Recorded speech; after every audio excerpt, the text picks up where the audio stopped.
I see we live. Okay. All right, y'all. First and foremost, give all praise to you. How about Shimmy Abashai Brakathum? Give a sincere greeting to all the brothers and sisters scattered across the four corners, teaching this word with sincerity and charity. Brother Feeney is here. Wednesday's class dealing with the innocent blood of Molech. We're gonna look into that a little bit. Look into a little video, man. Some archaeological stuff. That's some archaeological findings that can give us a little picture of this thing. Because sometimes, man, we can just read certain things, but if we don't have a visual, we don't know how serious these things are. We can't really. It's still like a fairy tale or like a little story to us until we can actually start seeing it, or we start seeing the sites where these folks were doing these horrific acts. And, you know, to understand that these things are going on today. You know, we don't really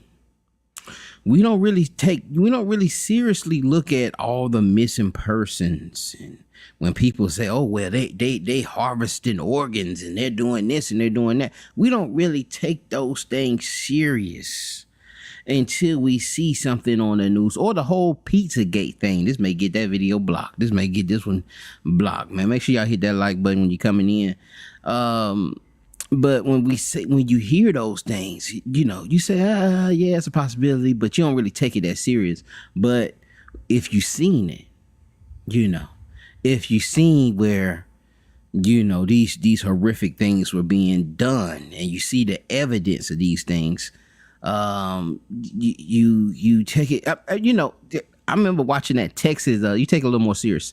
I remember watching Texas Chainsaw Massacre, and you know what made that? It really wasn't scary to me until the end, when the credits were rolling and they were showing the actual mask that he was wearing, and they were showing where these things had actually happened at in real time. And then I was like, man, this is a crazy world. And I was like, man, I can't be watching nothing like this, man. You know, I don't want to watch this no more. You know what I'm saying? But that's what we're gonna get into with this whole thing with the innocent blood of Molech. All right, they've dug up certain sites. We're gonna go through some texts. Khan, brother Michael, Shalom, brother. We're gonna go through a few texts here, man. We're just gonna start with the law. Let me just get the law out the way. Let's just deal with that first. Let me share my screen here. Share screen. Well, let me add another one. You have been blocked from your share screen. Share screen. New tab. Blue letter. Let's just go ahead and get some laws out of the way. Deuteronomy 18.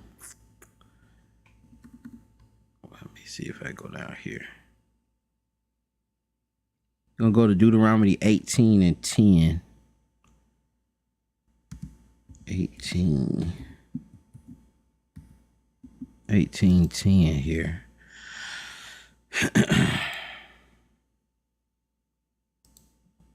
See the whole thing just in case it's anything missing. If anything else we can chew on. Deuteronomy 18:10, it says, there shall not be found among you anyone that maketh his son or daughter to pass through the fire, or that useth divinations, or an observer of times, or an enchanter, or a witch, or a charmer, or a consulter with familiar spirits, or a wizard, or a necromancer.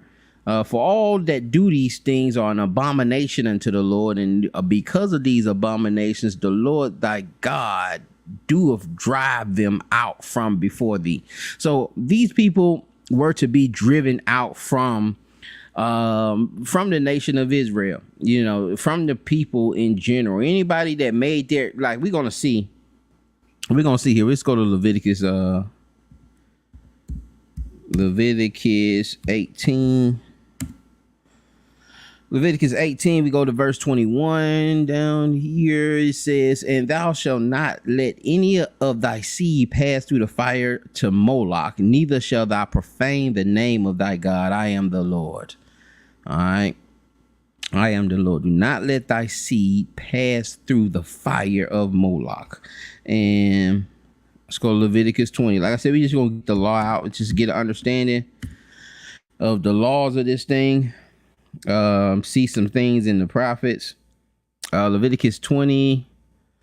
We'll start at verse 1. It says, and the Lord spake unto Moses, saying, again thou shalt say to the children of Israel, whoever he be of the children of Israel, or of the strangers that sojourn in Israel, that giveth any of his seed unto Molech, he shall surely be put to death. The people of the land shall stone him with stones.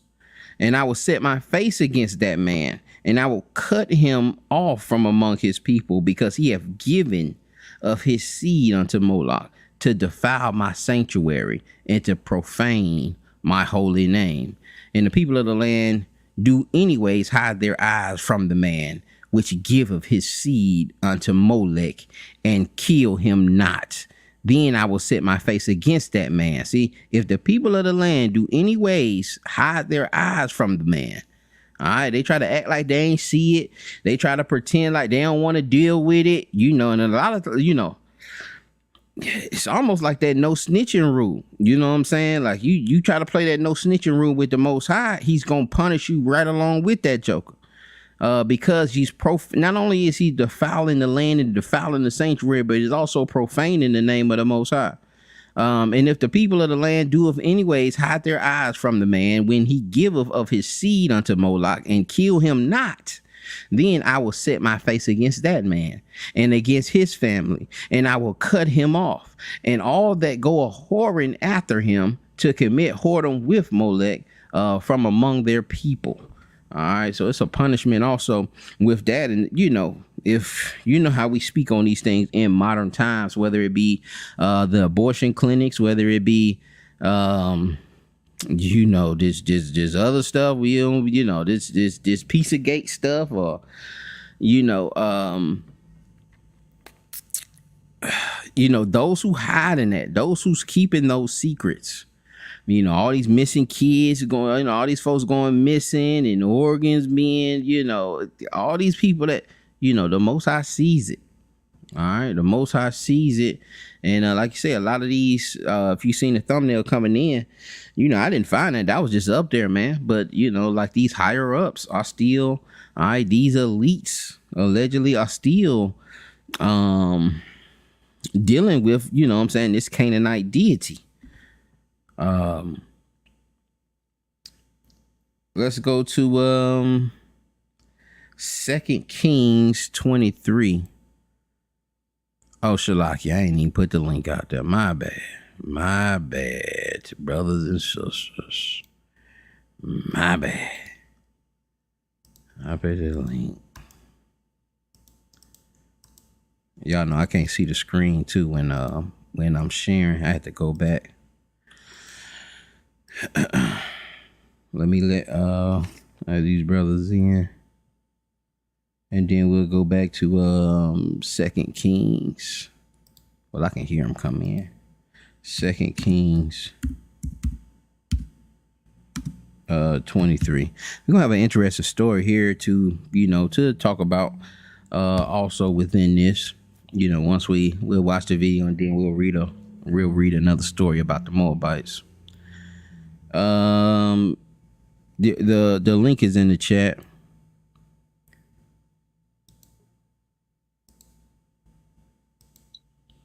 Shalom, brother Dion. Shalom, Mark. Verse 10.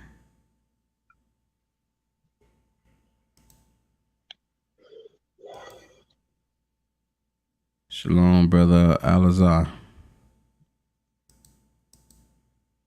2 Kings 23 and 10. Hey, shalom. Yabashim Shkatham. 2 Kings 23 and 2 10. Kings 23 and 10 here. And he defileth Topheth, which is in the valley of the children of Hinnom, that no man might make his son or his daughter to pass through the fire. We're gonna look at that word. I got a couple of precepts there, Jerry. It's in Jeremiah 2:31. We're not gonna go there. Jeremiah 19:4-5. Jeremiah, is that 32? Jeremiah 32:35. Let me make sure. But it's saying the same. You're gonna see this throughout the text, actually. And they built the high place of Baal, where are in the valley of the son of Hinnom, to cause their sons and their daughters to pass through the fire unto Molech, which I commanded them not, neither came it into my mind. All right, this little part here, I didn't cause them to pass through the fire. I commanded them not, neither came it into my mind that they should do this abomination to cause Judah to sin. It didn't come up into his mind. What does that mean? Neither came it into my mind. Like, for me, that's like, man, I didn't even think these jokers had this in them. I didn't even think they were gonna do no mess like this, man. You know, I didn't even think they would be doing something crazy like this. But it seems that's what they were doing. He put another one up. I removed this one. But this what they was doing. This what they was doing, man. What y'all think that means? It neither came it into my mind. Let me see another translation on that. Neither came it into my mind. I don't even know where my sword at. I don't want to get up. I got it. You got it. Yeah, read that for me, God. Jeremiah 32:35. Hold on. I thought of it. What the heck happened? Oh man, I can get it on my phone. I'm tripping. What happened to my sword?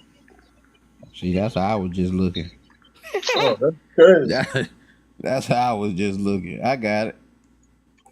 You say they have built pagan shrines to Baal in the valley of Ben Hinnom, and there they sacrificed their sons and daughters to Molech.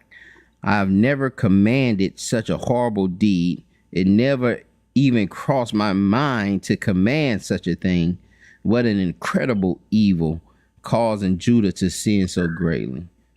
I would have never commanded you to do something crazy like that. Would have never did it. And so you see, you know, you end up getting punished. You know, once we get to that level and we passing these our sons and daughters through that fire, it's judgment coming after that. He's swift. The judgment's swift after that. Usually when we reading that in the text. But again, it's in Jeremiah 2:31, Jeremiah 19:4-5, 32, and Jeremiah 32:35. All right. Let's go to 2 Kings. And again, I'm getting these things out of the way, and then we'll go and then we'll read Molech. Not Molech, but 2 Kings 3. We'll read that whole chapter. And just deal with the law first. Just a couple precepts on the law, corresponding verses. 2 Kings 6:1, it says, in the 17th year of Pekah, the son of Remaliah, Ahaz, the son of Jotham, king of Judah, began to reign. 20, is this the right verse? Yeah. 20 years old was Ahaz when he began to reign. Imagine a 20-year-old reigning over your country today, Lord. And reigned 16 years in Jerusalem, and did not that which was right in the sight of the Lord his God, like David his father. But he walked in all the ways of the kings of Israel, yea, and made his sons to pass through the fire, according to the abominations of the heathen whom the Lord cast out from before the children of Israel. And he sacrificed and burnt incense in the high places and on the hills and under every green tree. All right, so he did the abominations of the kings of Israel, and he made his son to pass through the fire. Imagine that. King of Judah making his son pass through, making royalty pass through the fire. Go ahead, Was this a literal like a burning building? Like what? I got I'm a trying to video. I picture got a that. video. Yeah, yeah, yeah. You gonna get a good visual. You gonna get a good Tempo. visual today. You gonna get a good visual today. That's why I'm trying to get the law out real quick, and then we got like a 10 to 12 minute video that we gonna Uh, watch of one of these shrines or these altars dug up, uh, and we get to see that thing because like I was saying earlier, you know, it kind of brings to picture it. It kind of puts it. It kind of instills it more. I was giving an example of that Texas Chainsaw Massacre. I was like, it really didn't get scary until they start showing the real stuff. Until, you know, the credits were rolling and they were showing pictures of, you know, where this stuff took place and showing pictures of the skin mask that he made. mm. Um, you know, it don't even the slave stuff. It don't really get crazy until you go to one of them museums or something, or you start seeing this stuff in real time. You start seeing people that really went through it, and then it kind of makes it's like it kind of gets more instilled, and you like, man, it's messed up, man. Yeah, I saw a Um, video today, Shalakia. I saw a video today of a guy that sort of had some visuals, and he was going into how they used to rip men apart and book breaking, and like it was real descriptive. But that just it wasn't a whole lot of visual pictures, but just how they described it and how you had like it was almost like you had a actual um people that did it. You know what I'm saying? Like these were they words, like what they did to the slaves. It was horrible. mm, It was horrible. yeah, man. Yeah. Yeah, and it's hard to imagine, you know, just like you asked, hey man, was this It is. literal? They literally passing these? They literally passing these folks through the fire? Are they literally doing this? But yeah, once you had that picture of it, man, it kind of puts it a little more in perspective. And like I Con. said, even with the kids that's missing today and the Pizza Gate, we really ain't going in on these folks about it because it's kind of hard to believe. You know what I'm saying? If we really believe that these folks is doing this hideous stuff that a lot of us be saying, you know, or some of us, or what they call them conspiracy theorists are saying about what these elites are doing to children, um, man, we'll be ramshacking that place. Con, they said Shalaki. They said all those kids that Oprah that went to that school for Oprah. A lot of those kids are gone. And they don't know where they at. Yeah. And if we really seen that, if we seen the place, if you seen it, if something like that was really crazy happening and you had a visual, man, you man, Oprah wouldn't be on no TV.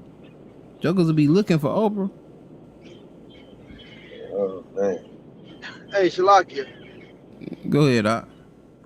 Um, and the thing about it is, right, when you look at history, it's not too far fetched of what they was doing then. You can imagine what they're doing now. But you know, Donald Trump, as much as people like really hate Donald Trump, he used to have little tiplets like the media is he's called it fake news propaganda, right? He because he that control the media control the narrative. And so I was just looking at a video today about um dang, Kevin Hart and David Chappelle. And so and they was talking about how when David Chappelle turned that money down. It's an old video, and but how they deemed him, like how they put a picture of how he crazy or he this and he that. Um, and so yeah, they control the narrative. So like we say, well, where the receipts? But the receipts is really being hidden, so they become conspiracy theories. And then when somebody who's prominent talks about it, then they wind up being dead. they just they just mysteriously die. You know what I mean? And so And, just make you like Arsenio Hall. You say back in the day, things that make you go you know, you know what I mean. Just just start looking back at like Michael Jackson laid the video before he died. And I hear, brother. Con, that's you right, man. Like it's a lot of that stuff. A lot of stuff be quiet. We don't know. And we don't have enough intel to take action. Just like the little island over there. The little island, the little Epstein Island. We don't know. You know what I'm saying? And if we knew, we'll be burning down that island. You would think people would, get up and say, you know what, man, that's just too much. We need all them jokers burned. We got to get all them jokers away from us. And this is what the scripture has said. This is why we're going into the law. When we have stuff like that going on, you supposed to get rid of those people. The law says you stone them to death. But you definitely get them out of the city, get them away from other human beings, and not to dwell among us. Deuteronomy 12:31, it says, watch this 30. Let's just start at 29. When the Lord thy God shall cut off these nations from before thee, whether thou goest to possess them, and thou succeedest them, and dwelleth in their land, take heed to thyself that thou be not snared by following them, after that they be destroyed from before thee, and that thou inquire not after their gods, saying, how did these nations serve their gods? Even so will I do likewise. And this happens today with a lot of us dealing with the Egyptology. We going into certain books. We trying to learn the Metra Neter. We trying to read the walls. We trying to figure out, well, how did they serve their gods? Look how great they looked. Look with all of the stuff that they did. Cleopatra was this and da da da da da da. And I'm gonna serve it. I'm gonna inquire and I'm gonna serve the God just like they served it. And you have pagans today. You know what I'm saying? I had a pagan that actually worked with me. And he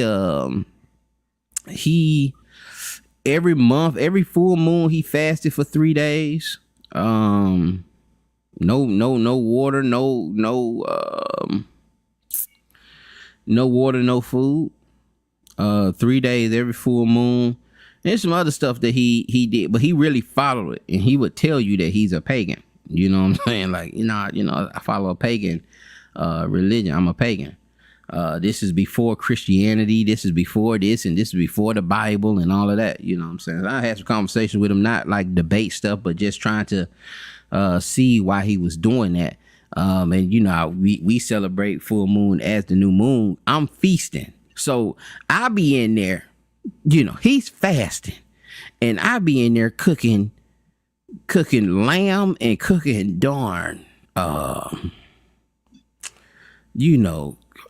bags of chicken, bags of leg quarters, getting ready for the feast. And this brother was fasting, and he was always wondering, so we ended up having a conversation. That whole thing came about, but people inquire. We inquire about these other gods and wonder how we going. This how they end up getting into this mess. This how they get into the Nazarenes, and then they start inquiring. They start, hey man, well let's see what they doing, and this how they get into, a lot of this other stuff that we out here doing. Hey, and he's all getting into that. So go ahead, out. Oh, my bad, bro. And another thing, Tina Turner just died at 83 today, and she was a known Buddhist. You know what I mean? And so a lot of our people start getting into these false deities as well, man. And so because we always want to seek out the other gods. You know what I mean? So yeah, I just thought that was fit into the conversation. She wound up dying at day 83, and she was a known Buddhist. How are you? She got a testimony to that thing too. It's gonna be hard to get her off of there. That Buddhism got Ike off her neck. It's gonna be hard to get her to come back, only through the spirit of the Most High, to get her to come off of that thing. But I didn't hear that, man. I didn't hear that. But I didn't hear that she had died. She had died today. Well, Lord have mercy. Have mercy on her. Maybe she came out of that thing. Like I didn't know who was that? Uh what's the brother that played the piano, man? Back in the day. That Little was Richard. kind of Little Richard, yeah. Yeah, I didn't know till he started promoting that movie that he gave himself to Christ, man. He wasn't gay no more. He had to tell them folks, man. I had to turn all that, to flip all that over. But I didn't know that. I didn't know he wasn't doing that no more. He wasn't putting on that makeup and doing all that foolishness no more. And see, that joke had on a suit and afro. Verse 31, it says, "Thou shalt not do. Thou shalt." Go ahead. It's like one more thing. You know, he just did they had him on. They interviewed him, and he said that image is what the image that the record label promoted. So it was intentional to promote that image of him. He said he had never wanted to promote that image. He said it was something that the record label had had their hands on. Yeah, I seen him say something like that too, man. Well, in the 60s, they wouldn't let him. The only reason they let him in the club to do that because he was dressed funny and wearing makeup and all this stuff. So he played on it and took advantage. Deuteronomy 12:31, "Thou shalt not do so unto the Lord thy God, for every abomination to the Lord, which he hateth, have they done unto their gods. For even their sons and their daughters they have burned in the fire." And you can see, so even like they even killed, they even let their daughters and sons get burnt in the fire to their gods. "What thing soever I command you observe to do, thou shalt not add thereto nor diminish from it." All right, don't add to it, don't diminish from it. Do what I tell you to do. We'll do one more, y'all. Ezekiel 20 and 25. And then we'll watch this video. 2025. We got one. Somebody popped in. Brother Michael. Shalom, Brother Michael.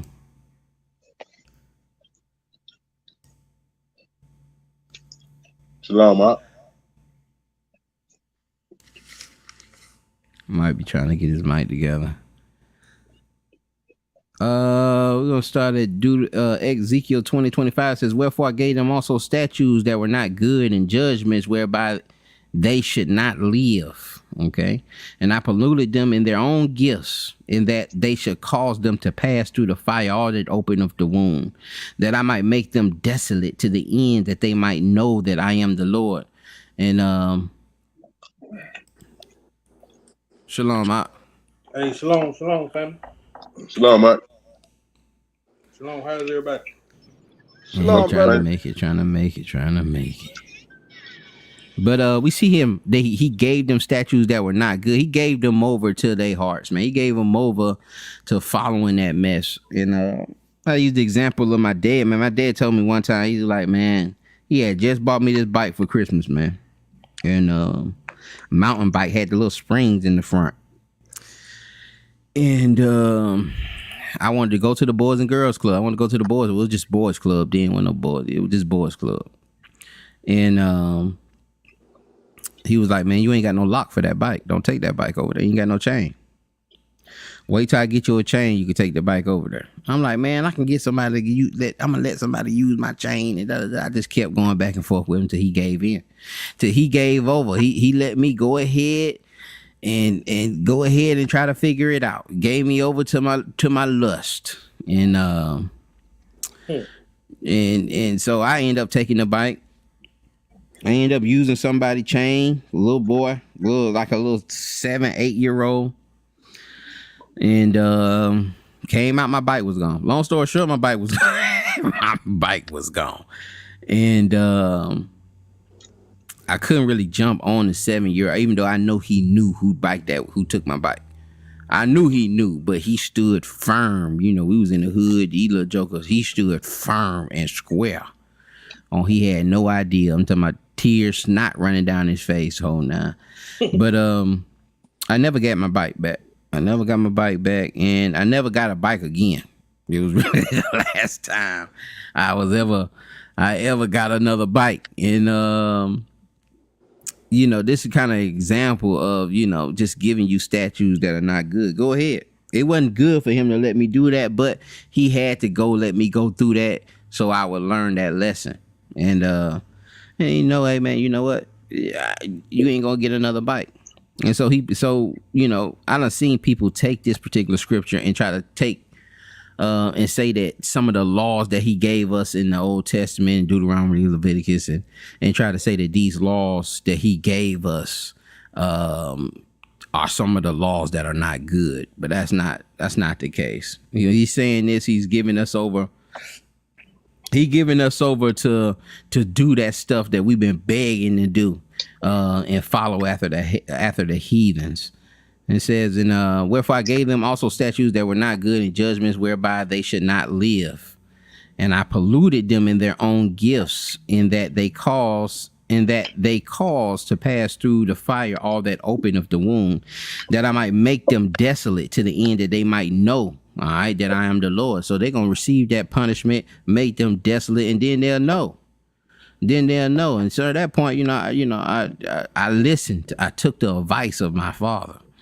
And likewise, you know, this was done to Israel. To sometimes you got to let people live and do it themselves and see the consequences of not taking your father's advice, so that you can know that, hey, you know what, I need to trust in his word. I'm gonna go here and we gonna stop shit. That Mark 10. I'm sorry about that. When that Mark 10, when Christ said that Mark 10 and not Mark 10. Mark 10 and verse 5, when he said that when they asked them about they asked Christ about the putting away of the wife, and he told them Moses did that because the heart and of your heart, but at the beginning it was not so. Would you consider that being polluted in their own gift? Well, I know the pollute in the context of Ezekiel is dealing with the sacrifices, because they're sacrificing their darn children. But it's the same kind of concept, because you know he's giving you over, because you keep asking for it. I let you know, he let them go ahead and do it. He grew grievous and probably just let them do it and put them wives away. But this ain't something that the Most High, you know, like I said earlier, ever had in his mind. You know what I'm saying? Where you would, because he hates divorce. So he's not gonna sit up there and tell you, you know, he probably not gonna say, hey, well, here's the commandment to do this, do that. You know what I'm saying? Moses gave you that commandment because of the hardness of your hearts. And right. We didn't learn the consequences. It still ain't learned the consequences from it. So our heart's still hard on it, and we still want to put these women away for whatever reason we want to put them away. But I see where you're going with it.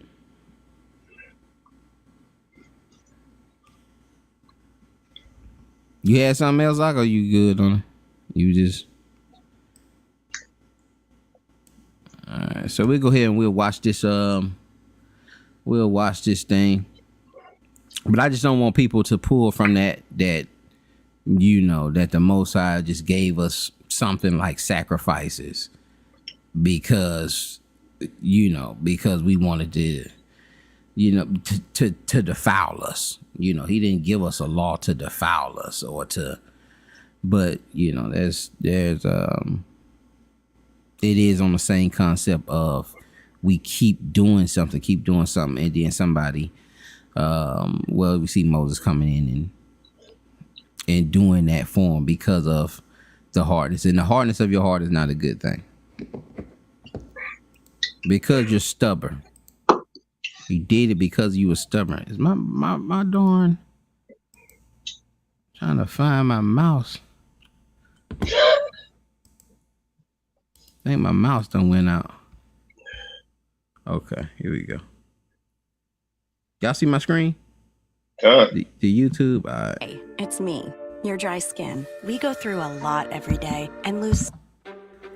Beginning in 1902, the British archaeologist Stuart McAllister began excavating at Gezer. On the Acropolis of the site, McAllister noticed that there was a row of stones whose tops were protruding through the ground. And so he began excavating the area and unearthed 12 standing stones in a row. And next to them was another huge stone with a flat top and a basin carved into it. And as he was excavating this area, he realized that he was digging a Canaanite high place where the ancient inhabitants of the city had worshipped their gods. Now, what McAllister found next around these standing stones is deeply disturbing. However, it shouldn't be surprising because it was evidence for a Canaanite worship practice that is described in the Bible.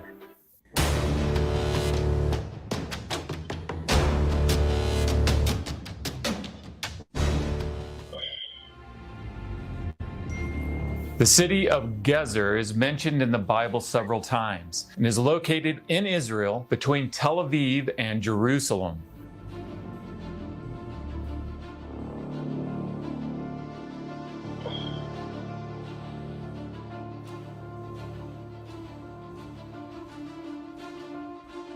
It's a high. You see a high place. Why don't you Oh, my own goodness. commercial real estate?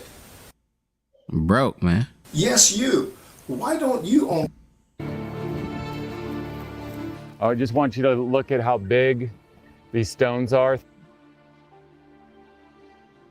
So in his excavation report, McAllister found a pit which he described as being filled with a great number of bones of human beings in a confused heap. And nearby was the skeleton of a young girl who had evidently been sawn asunder. She had been cut in half. And found along with this the skulls of two other girls who had been decapitated. And this could be determined because of the cut marks through the vertebrae. And then McAllister says that all around the feet of the columns, that is the standing stones, McAllister discovered the skeletons of young infants. They were deposited in large jars, and the skeletons showed marks of fire. He started finding all over the place here, around the base of these pillars, jars with burned human babies inside of them. Okay, and this is from his excavation report. You can see the skeletal remains of a burned baby inside of the jar. Fair use, fair use, fair Buried use. ritually. Not just buried, but buried ritually. Now, how are they buried ritually? They're buried in a place of sacrifice, in a sacred place of worship. So in his excavation report, McAllister made a plan of the high place from the perspective of looking straight down on it. And then on this top plan, he marked with the letter J everywhere where he had found these infant jar burials. Look at all the J's, J, J, J, J. See all the J's? Jar burials with not just baby bones in them, burned baby bones in them. Okay, this is about a 6, 7-year-old girl that was cut in half. You can tell, by the way, when they're cut in half because you have a cut mark right through the vertebrae, right through the bones. Below this area, McAllister discovered a cave. And when his team cleared it, a flat stone was found at the center of the cave. Still lying upon it were the remains of the skeleton of a human infant. I know this is sobering. I know you're not having a good time, but you either want to know what's actually found in the ground or you don't. And it's important to know what's actually found in the ground. So essentially, for McAllister, it was like excavating a crime scene. What happened here? What was going on? And so he had the evidence, but he still needed to interpret it. And what McAllister used to interpret what he'd found in the ground was the Bible. Numbers 13:29 says that the Amorites live in the hill country of Canaan. Since Gezer was located in the hill country of Canaan, he interpreted it to be an Amorite city. So who were the Amorites? They were Canaanites. Why? Because they descended from the man Canaan. And the Amorites were the most powerful of the Canaanite tribes. McAllister used Exodus 23 that mentions the Amorites' sacred stones to identify the row of sacred stones he had unearthed at Gezer. The other large stone with a flat top he identified as an altar, and the purpose of its carved-out basin was for catching the blood of sacrifices. Based on these verses, McAllister knew the site he was excavating was a Canaanite high place where Amorites had worshipped their gods. The many idols found in the area provided evidence that this was a cultic site. Among the many idols that were found was a bronze serpent representing Molech, the king of the Amorite gods. Remember reading about Molech in the Bible? This is how he is represented, a snake. Who do you think the snake is that's getting the Canaanites to sacrifice their own children? In Deuteronomy 12:31, the Lord says to the Israelites, "You must not worship the Lord your God in their way, because in worshiping their gods, they do all kinds of detestable things the Lord hates. They even burn their sons and daughters in the fire as sacrifices to their gods." Using this verse and others like it, McAllister labeled the picture of the remains of a burned human baby as a sacrificed infant buried in a jar. The severed human remains he also interpreted as evidence for child sacrifice. What was the crime? Child sacrifice. What was the evidence? The remains of sacrificed children. Think about it. What other explanation is there for burned babies in a jar around standing stones? So it's important to point out that McAllister wasn't interpreting these finds in some bizarre way. The other archaeologists that were digging in Canaanite cities were finding similar remains, and they were interpreting them in the same way. Just to give one brief example, Kathleen Kenyon was excavating in the 1950s in the Amorite city of Jericho. And in her book, Digging Up Jericho, she wrote, "There is an unpleasant suggestion of infant sacrifice. Besides one complete infant burial, a collection of infant skulls with the neck vertebrae attached, showing that the heads were cut off and not merely collected from burials." And so McAllister took the evidence of child sacrifice he had found and wrote it up in a chapter that he titled, "The Iniquity of the Amorites." It's interesting in these early days how McAllister goes a step further, and he not only uses the Bible to interpret the evidence that he finds in the ground, but he also uses it theologically to identify this is evidence for iniquity. This is evidence for sin. Why did McAllister call this child sacrifice sin? Because the Bible called it sin.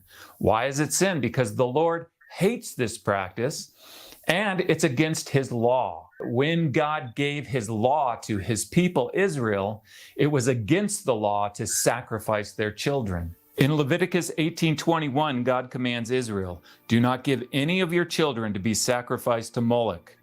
Leviticus 20 verse 2 states, "Any Israelite or any foreigner residing in Israel who sacrifices any of his children to Molech is to be put to death." Child sacrifice is sin because it is against God's law, and the penalty for committing this sin was death. So God in the Bible is accusing the Amorites of committing this great evil of child sacrifice.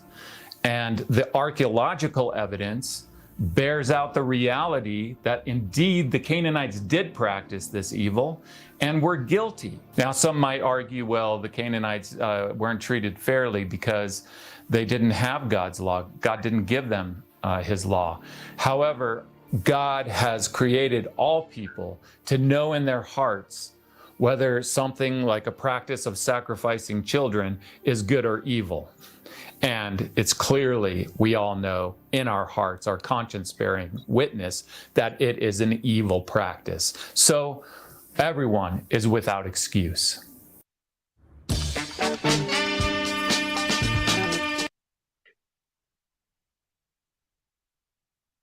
That's pretty much a synopsis of it. That we want to deal with. And go ahead, Doc. Hey, so basically, these kids went through the fire, then they collected the bones and put them in the jar. Or they So might have cooked them in the jar. how you gonna get a 7-year-old in a jar? You cut it in half. Oh, that's one way to do it.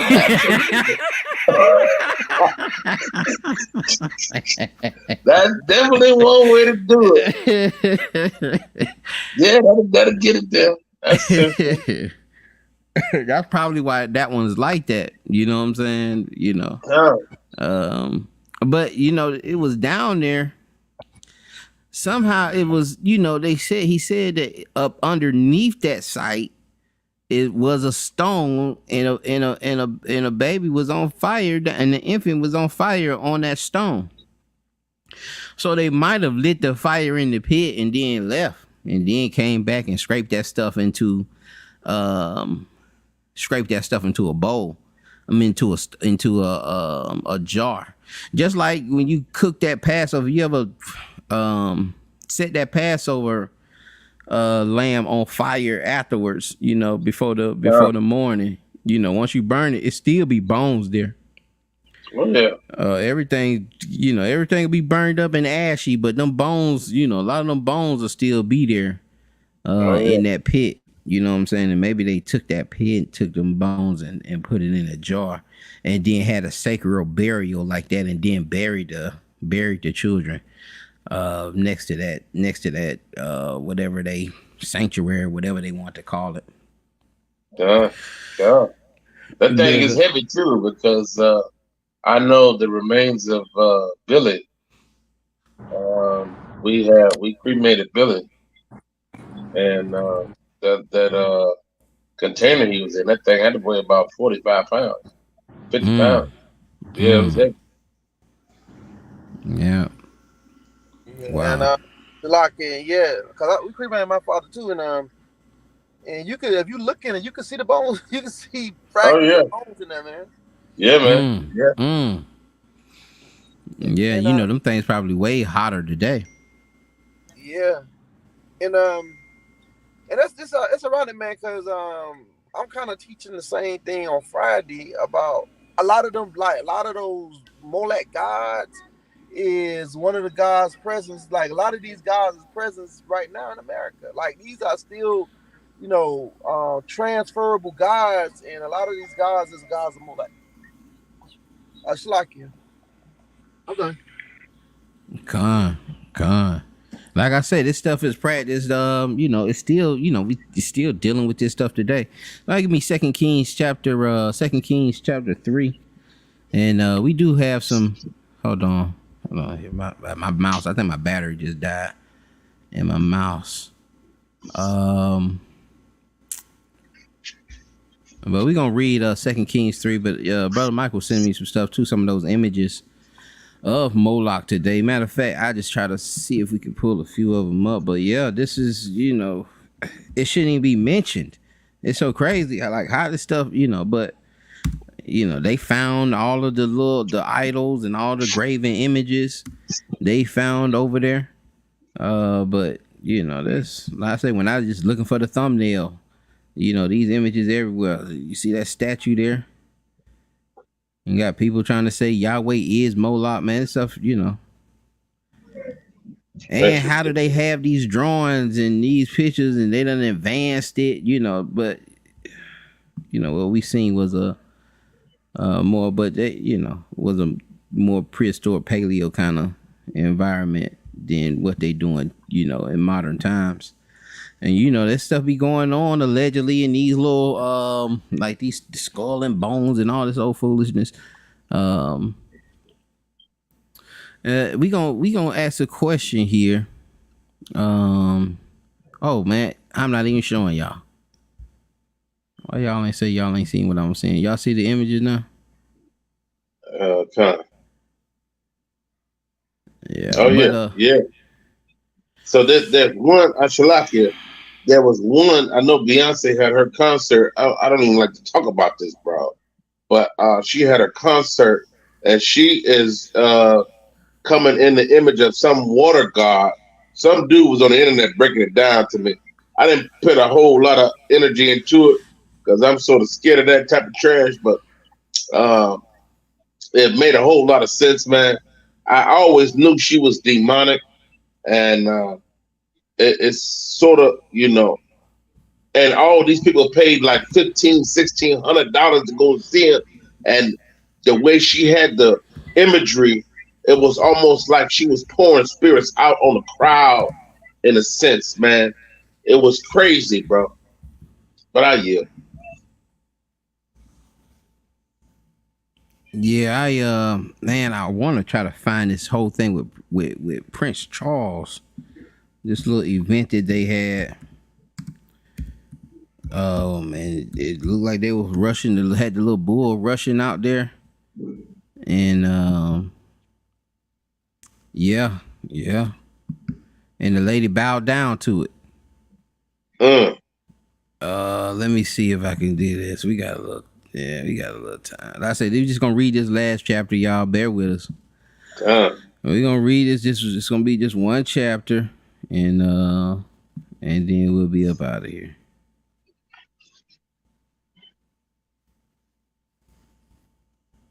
Huh. I seen it. This was it right here. Watch now.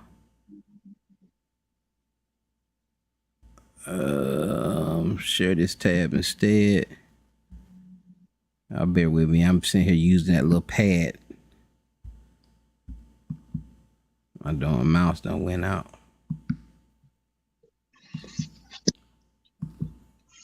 Welcome to Birmingham.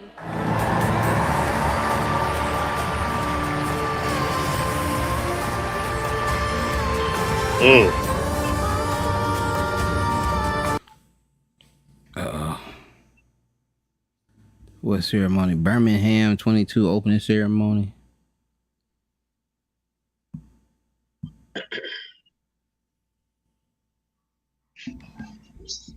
might done shut us down.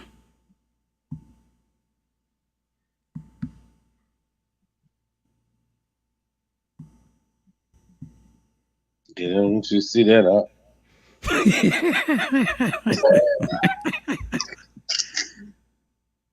It might done shut us down. That's where it was at. See Molech out there?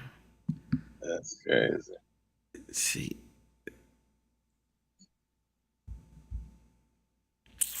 Man.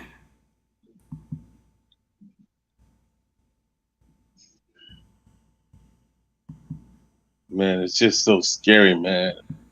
All the wickedness that's going on, and folks is literally blind, stupid to the facts of what's really, really, really going on, man. They don't understand how much of a spiritual war is going on. Am I still sharing my screen? It went out. All right, my bad, y'all.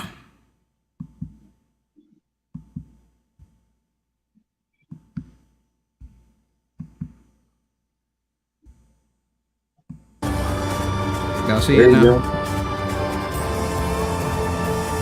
Done.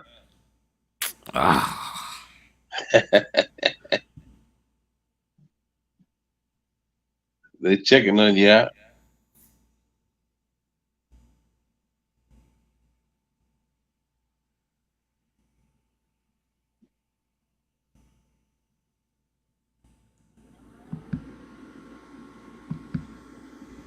That's ridiculous, man. It's only a 2 minute. It's only a minute and a half video. Yeah, I want you to see that. Hold on, man. I got one more trick for him. Birmingham.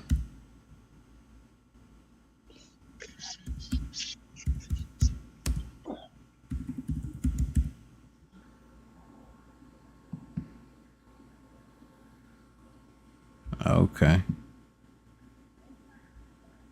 No,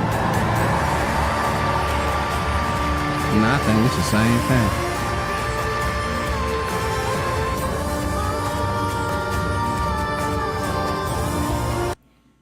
Yep, same thing. Yeah. Y'all gonna have to watch that on your own time. Negative. If they ain't letting you watch it, I'm not watching it. No, sir. All right, where we going? 2 Kings. Oh, wait a minute. You ain't sharing. Yeah, of course not. All right. Of course not. It would work then.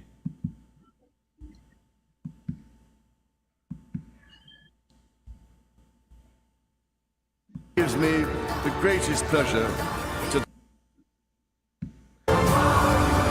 Good to see they slaves. Oh my God. it now gives me Yeah, he was blowing fire out and everything, man. If you watch the whole thing, it's an hour, long festival. But they coming out as slaves, they got the lights bowing down to it.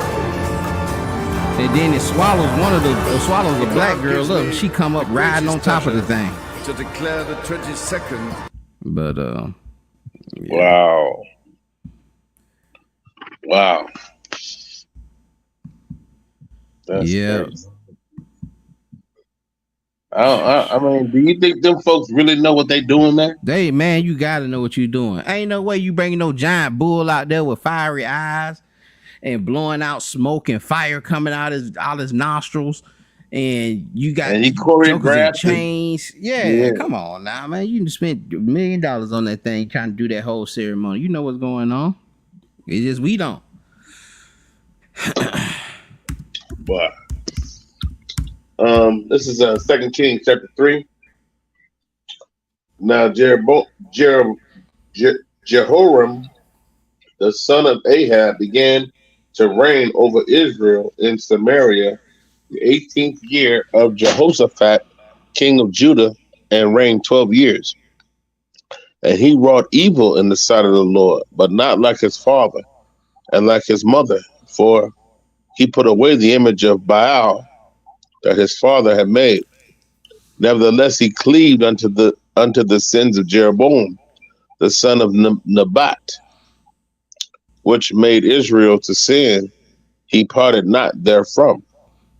And Mesha, king of Moab, was a sheep master, and rendered unto the king of Israel 100,000 lambs and 100,000 rams with the wool. But it came to pass when Ahab was dead that the king of Moab rebelled against the king of Israel. And King Jehoram went out of Samaria the same time and numbered all Israel. Shalakia. So we got the king of Moab. He renders 100,000 lamb and 100,000 rams with the wool. This is yearly tribute. We got him under tribute. And came to pass, Moab was like, man, I ain't doing that no more. I ain't doing that, man. We ain't doing that this year, man. And so now, the King Jehoram went out of Samaria at the same time, and he's numbered all Israel. A lot of times when they doing that numbering, they about to go to war. Go ahead. Verse 7. And he went and sent to Jehoshaphat, the king of Judah, saying, the king of Moab have rebelled against me. Wilt thou go with me against Moab to battle? And he said, I will go up. I am as thou art, my people as thy people, and my horses as thy horses. Look at that, man. So we see northern kingdom go down to the southern kingdom. Hey, man, vice versa. Say to the northern kingdom, hey, man, Moab done took his little tribute back, man. Are you willing to come fight with me? Look at the response. I am as thou art. My people as thy people, and my horses as thy horses, man. Whatever I got, you got, man. We the same people, man. We united. Even though they're not united at this time, but y'all get what I'm saying. Go ahead, Verse 8, and he said, which way shall we go up? And he answered, the way through the wilderness of Edom. So the king of Israel went, and the king of Judah and the king of Edom, and they fetched a compass of 7 days' journey, and there was no water for the host. and for the cattle that followed them. And the king of Israel said, Alas, that the Lord have called these 3 kings together to deliver them into the hand of Moab. But Jehoshaphat said, Is there not here a prophet of the Lord, that we may inquire of the Lord by him? And one of the king of Israel's servants answered and said, Here is Elisha, the son of Shaphat, which poured water on the hands of Elijah. And Jehoshaphat said, The word of the Lord is with him. So the king of Israel and Jehoshaphat and the king of Edom went down to him. Wait a minute. So we got Northern Kingdom, we got Southern Kingdom, and then we got Edom. All finna go war against Moab. All right now going down to go see this great prophet Elisha, who was a servant of Elijah. Go ahead, huh? And Elisha said unto the king of Israel, What have I to do with thee? Get thee to the prophets of thy father and to the prophets of thy mother. And the king of Israel said unto him, Nay, for the Lord hath called these 3 kings together to deliver them into the hand of Moab. Now, is that nice for Elisha to say? Nah, he's like, Gone, man. I just say, man, go worship them deities that your mom and your daddy did, man. What you want with me, man? Go on down there to them prophets that your mom and daddy used to worship, man. Don't come out here mess with me. What y'all want, man? Go ahead. Judah like, nah, man. Hey, listen, wait. Wait, now. You know what I'm saying? The Lord done brought these 3 kings together. He done brought all 3 of us together to go at Moab. And this is really about some tribute. It's really about some money. You know, they really, you know, the lamb and the darn and the sheep and the wool. Oh, that's about bread. That's money. You know, that's about this is about some money, man. These jokers done lined up. All of them gathered together. Oh, he ain't give you your money. He ain't gave mine either. What's going on? Go ahead. Verse 14. And Elisha said, As the Lord of hosts liveth, before whom I stand, surely were it not that I regard the presence of Jehoshaphat, the king of Judah, I would not look toward thee nor see thee. I wouldn't even be dealing with you if it wasn't for Judah. If Jehoshaphat wasn't here, man, I wouldn't pay y'all no mind, man.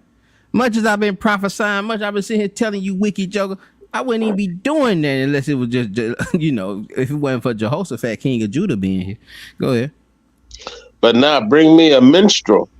And it came to pass when the minstrel played that the hand of the Lord came upon him. And he said, Thus saith the Lord, make this valley full of ditches. For thus saith the Lord, ye shall not see wind, neither shall ye see rain. Yet so the prophet said, man, bring me a minstrel, man. Bring me one of them singers, some of them violins, man. You know, bring me a good song, man, so I can go talk to the Lord. And that's why it's important. That's why, again, man, I keep saying we missing this element. And, you know, he ain't talking about no darn trap music, man, no darn gospel trap. You know, he said, you know, let me look at that word minstrel. Let me look at that real quick.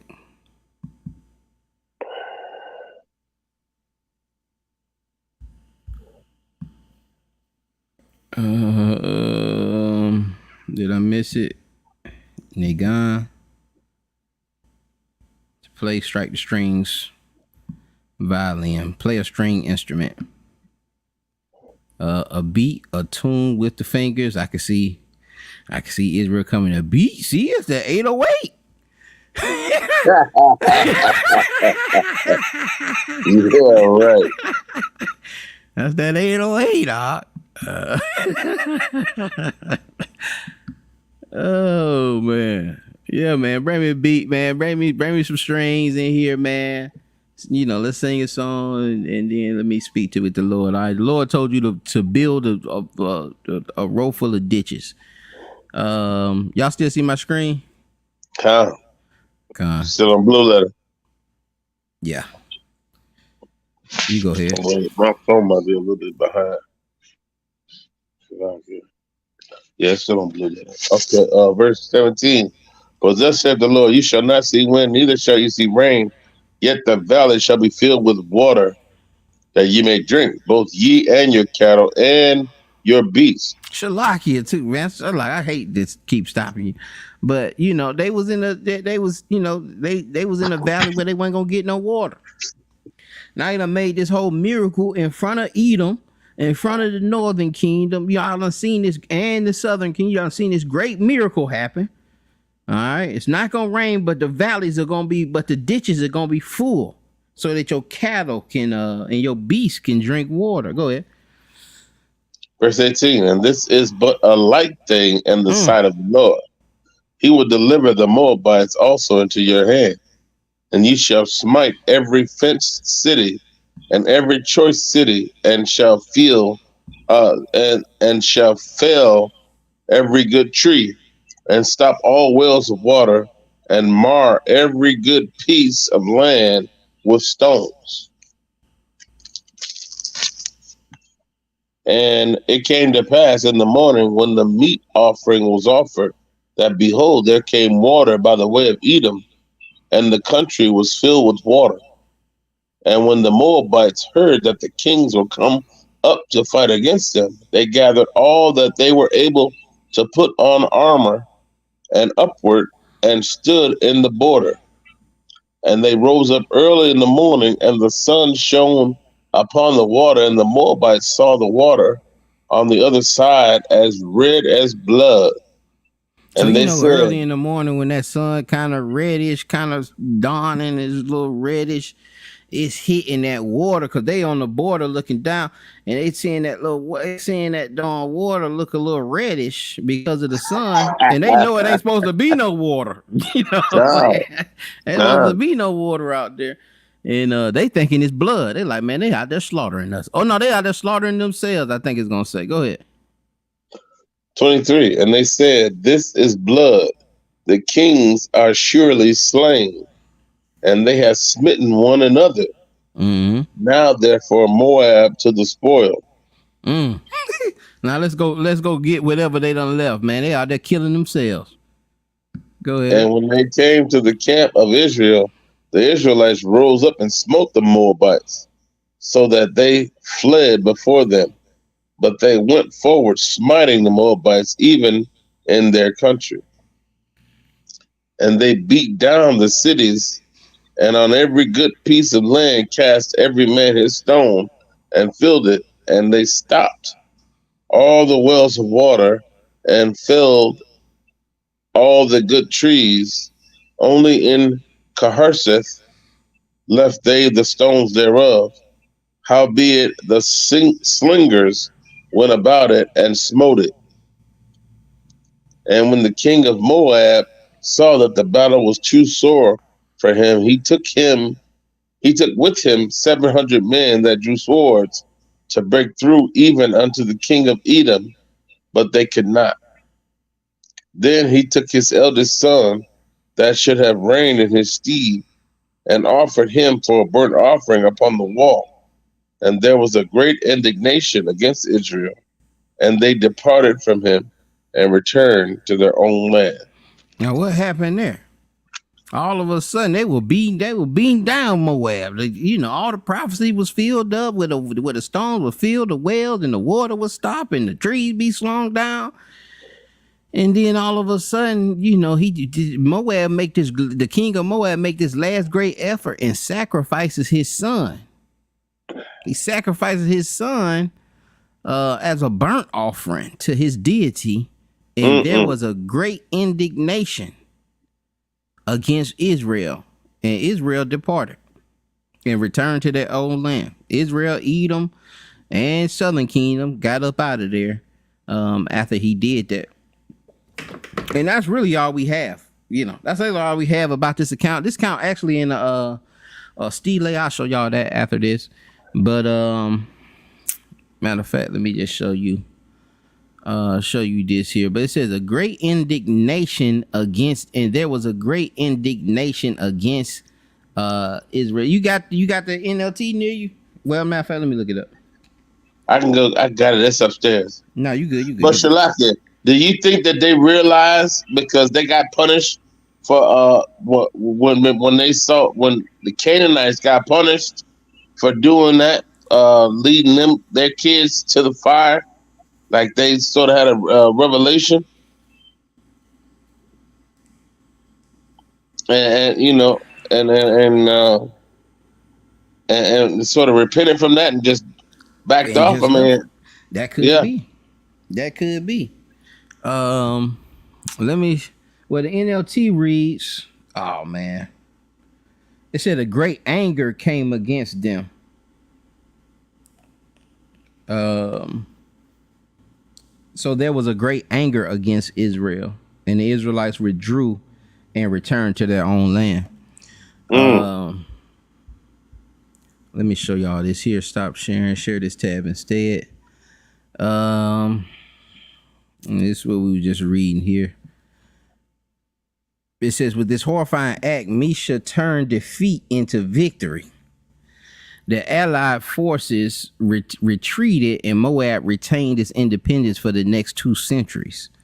What was the reason for this sudden volte-face of the Allied forces? Professor Horn offers a number of speculations, but concludes with the admission that no one has been able to give a satisfactory answer. So we can really just speculate. I've seen a couple of different speculations that maybe the people, that little 700 that he had with him that kind of had problems with Edom, when the rest of them, when they seen him sacrifice his son, they got supercharged or pumped up or something. Israel just could have seen this as just, oh, you done went too far, or the Most High could have seen it as, man, y'all done, let me just stop this for this joker. This joker up here killing this, doing what I hate, doing this abominable act. Let me just pull back Israel from destroying them completely. But I don't know. We can only speculate. There ain't no wrong answers. There ain't no wrong answers with that one, man. We can only speculate with that, when you don't want to speculate that. What I don't want to do, but this could be a speculation, is that deity looked out for him. That deity kind of stopped it and turned the tides. That'll be the last stance I take, but it still could be a speculation. And I'm sure Moab, listen, if he survived and they survived another 2 centuries, you think they stopped sacrificing? Absolutely not. Absolutely not, man. That's why you still seeing that stuff, and they had them, we seeing these bones and stuff, and we seeing it today. Let me show y'all this stele, and then we'll get up out of here. Moab stele. It actually gives this account. Of course, they juice it up on their side. They gonna juice it on their side, and they end up kicking some butt or something. But that we do have history to connect these things. But it's called the Misha stele. I'm not gonna read this, man. Y'all can you can look it up if y'all are interested in that and seeing that story. But this stele correlates. I can't see it. Oh, my bad. Sorry about that. Appreciate you telling me. It's the Misha stele. Y'all see my screen? Yeah. But it describes that war that they had with Israel also. You see it here where my mouse is in episode. The stele whose story parallels with some differences in episode in the biblical's book of Kings, 2 Kings 3:4-28, provides invaluable information on the Moabite language and political relationship between Moab and Israel at the moment of the 9th century BCE. All right, so it's just so much evidence to prove this book, man. It's like, people just scholastically, you can't just deny the text. You can, say some things might have been misquoted here, but you can't deny this. You can't deny that Israelites, brothers were trying to say the Israelites didn't even exist, that they all fabricated, and Abraham fabric. All these people are just, I forget the terminology that they use, but they use it almost like the Egyptian deities that these folks are. These spiritual forefathers that we just made up to bring up the story of Israel, but man, we just got so much archaeological proof. This 8th century. This 8th century BC. But that was all, y'all. Just talking about the innocent blood of Molech, man, and just saying these things still going on, man. If y'all got any questions, anything to add, or any speculations on what did you think that was, with that sacrifice happening there on that wall with the Moabite, and the dealings with Edom and Northern Kingdom all together. Northern Kingdom, and the reason too is that they neighbors, they right next to each other. Edom's right up under Judah. But anybody got anything? No, very interesting, Love. Very interesting.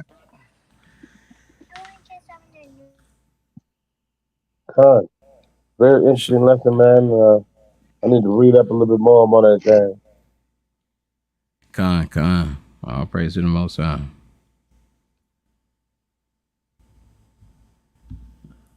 All right, well, with that, man, we gonna say shalom. Hope the same was edifying. Like I said, look further into these things.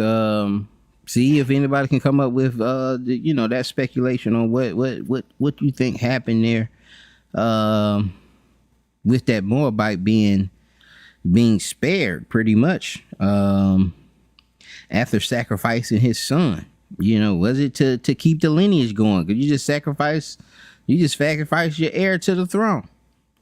But there was a lot of question there. But one thing we can't question is us sacrificing to Molech, and this thing has switched up a little bit. Like I say, these abortion clinics, these these other little theories and so forth, man, I wouldn't play with it at all. These things been modernized and switched up, and they paint over them and dress it up to make it something fun and something convenient for you.